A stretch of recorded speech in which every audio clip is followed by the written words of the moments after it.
my early season gear that I'm being running this year. So to start off, I guess we'll start with the actual setups that I'll be doing.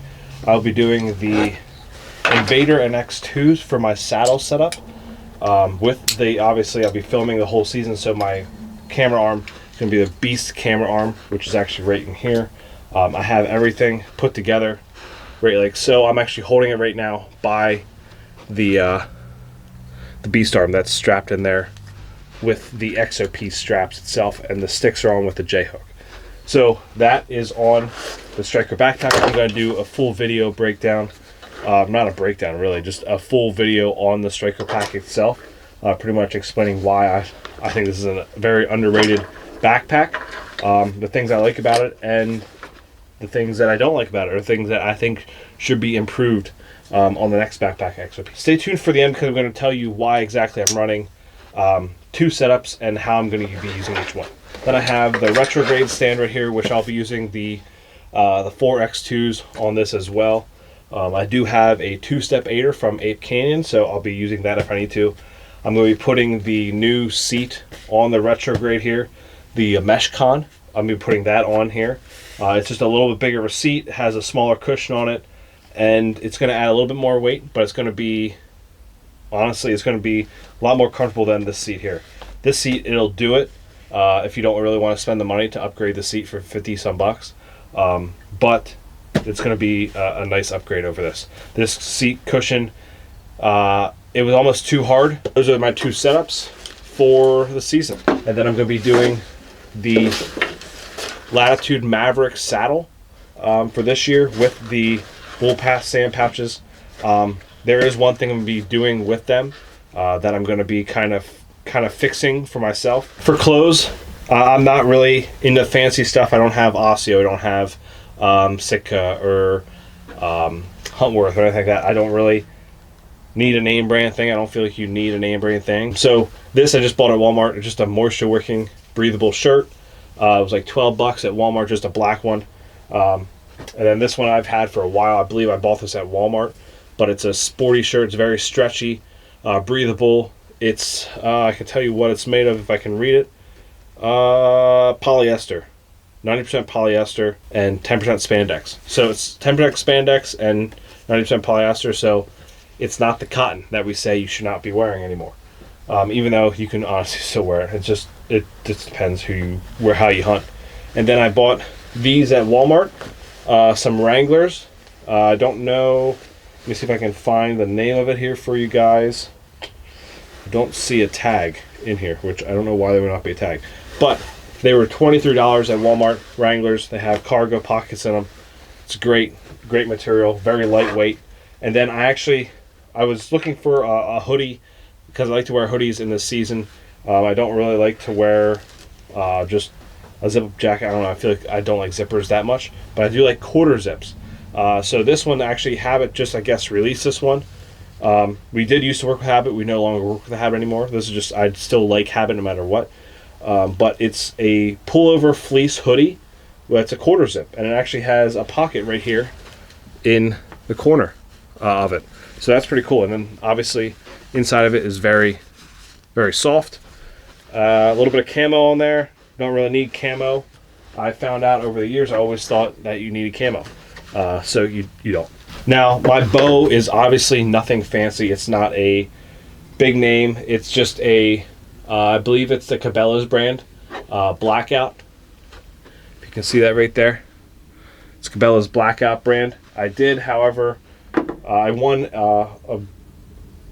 a stabilizer at Lancaster Archery. So I put a bowfinger stabilizer on there. Have a QAD dropped away rest. I upgraded the sight. I did have a trophy ridge, that's just a generic one on there.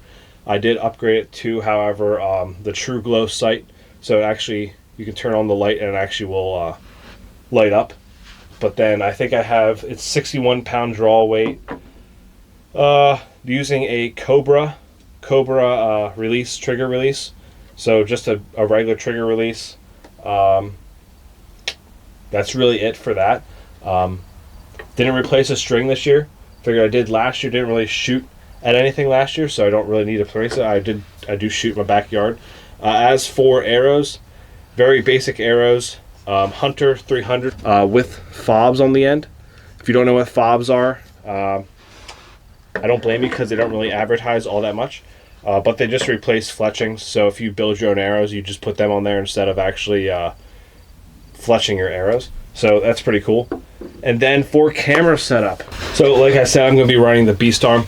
The camera that I'm actually using is the one recording this right now, and it's a Sony AX33 camcorder. It shoots in HD, 4K, 1080p. Has an area for an external mic, and I'm actually using a shotgun mic on this right now. A basic shotgun mic, not a high-end shotgun mic, just using that. The sound quality on the camcorder itself, when you record by itself, does not actually sound half bad.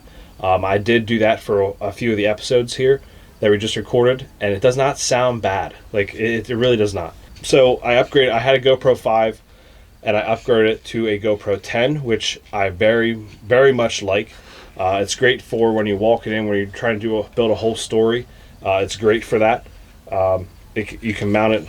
I mount it right here in my shoulder strap sometimes, or sometimes I just walk in and I'm walking around with it in my hand. So it's great. Picks up great sound quality on it too as well. I uploaded, I believe, 2 videos onto YouTube of just the sound quality from this. So it turned out really well. Video is really, really, really crispy. Shoots in 4K and HD as well, and 1080p obviously. But it's a great camera, and I got it on sale for like $149 at Walmart, brand new. So I mean, I could not pass it up. And I use 128 gig mini SD card inside here, and inside the camera I also have 128. Also, if you get a camera that has 4K, make sure you get a proper SD card for the camera, because you don't want to record stuff and then it not actually record because you'll have the proper SD card in there. So make sure you get one that it has to be. If I have it here, I will tell you. It doesn't have to be this because I recorded other stuff on it, but I go the Extreme Plus route. So it'll say Extreme Plus on there. It's going to be a gold SD card. It's a gold SanDisk one. It just does 170 megapixels per second. This one's 64, so I'm probably going to be using this one for like a secondary one for when I go out. So I have 2 cards now for this camera that I'll be using. Now, I'm sure what everyone waited around for, why I'm using 2 different stands. I'm going to be running the saddle all year, but I'm going to be using 2 different methods. So when I hunt the big woods here in Pennsylvania, I'm going to be using primarily the saddle platform with the 4X2s and the Striker backpack. Now the Striker backpack I'll be using all the time. The Beast Arm I'm going to be using all the time. This X26 I'm using all the time. The only thing that's changing is the platform and the stand itself. So the Invader platform will be replaced with the retrograde stand when I hunt the flatlands of Ohio, which will be the 2nd week of October. And then big woods, anytime I'm here in Pennsylvania, I'm taking the Invader platform in. Or if I feel like I want to take this in, if I'm doing an all-day sit that I maybe I want to take this retrograde in, then I'm going to do that. But for the most part, this is going to be when I'm going in extremely far. This is going in maybe a mile, 2 miles. So if I'm going in only 2 miles, which I do have some spots here in PA in the big woods that I'm only going in 2 miles, it's just a steeper incline to get there.